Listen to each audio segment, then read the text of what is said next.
Saya kasihan melihat orang-orang yang menganggap dirinya baik. Ingat baik-baik, tidak seorang pun yang baik. Tidak ada seorang pun yang baik, saudara. Gak ada.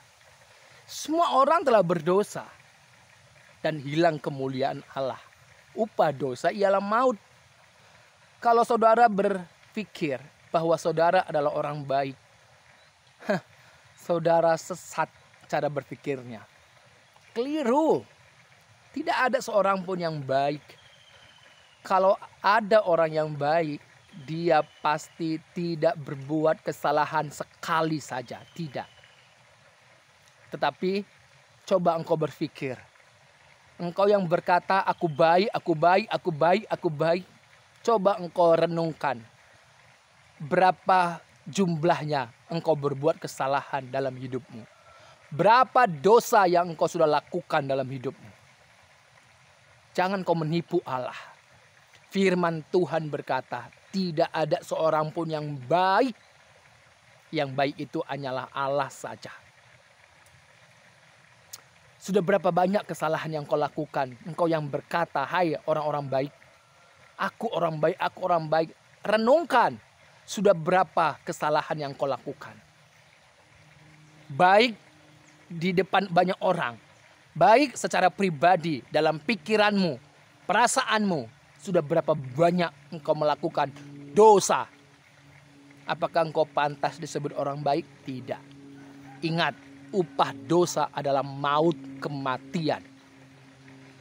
Kalau engkau sudah berbuat berkali-kali kesalahan, sekali kesalahan juga itu membuat engkau masuk ke dalam lautan api. Sekarang pertanyaannya, bagaimana engkau berkata engkau adalah orang baik? Tidak ada seorang pun yang baik. Bertobatlah. Bertobatlah. Dan renungkan. Kalau engkau sudah berbuat kesalahan, pantaskah engkau masuk surga? Pantaskah engkau dikenan, diterima oleh Allah? Enggak pantas. Tidak pantas. Tidak pantas. Terus bagaimana caranya kita supaya berkenan di hadapan Allah? Bagaimana caranya supaya kita diterima oleh Allah? Allah sendiri yang mengerjakan keselamatan dalam hidupmu. Bagaimana caranya? Yohanes 3 ayat 16.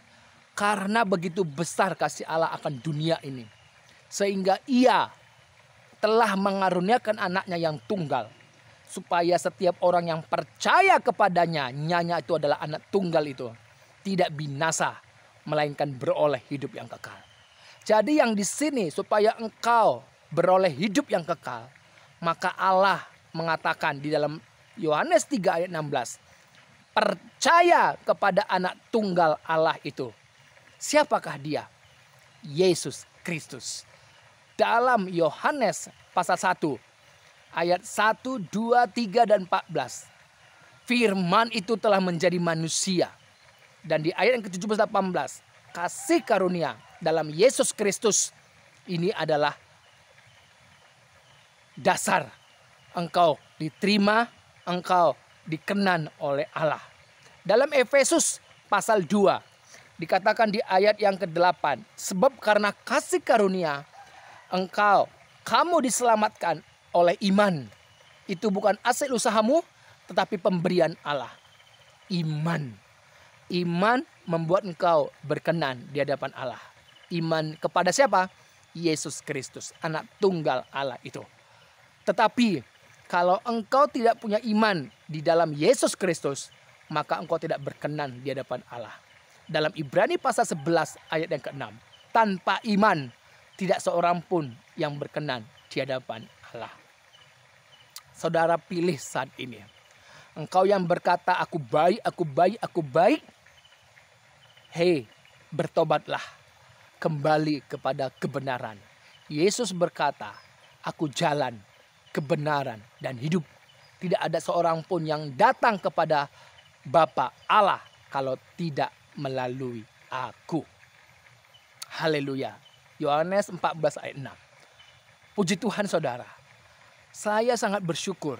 Saya Uncle Mandil, orang yang telah berdosa, yang telah kehilangan kemuliaan Allah. Tapi karena Allah mengasihi saya, sehingga dia memanggil saya. Dalam Roma pasal 10 ayat 17. Iman saya timbul dari pendengaran. Pendengaran akan firman Kristus. Haleluya. Tuhan Yesus memberkati.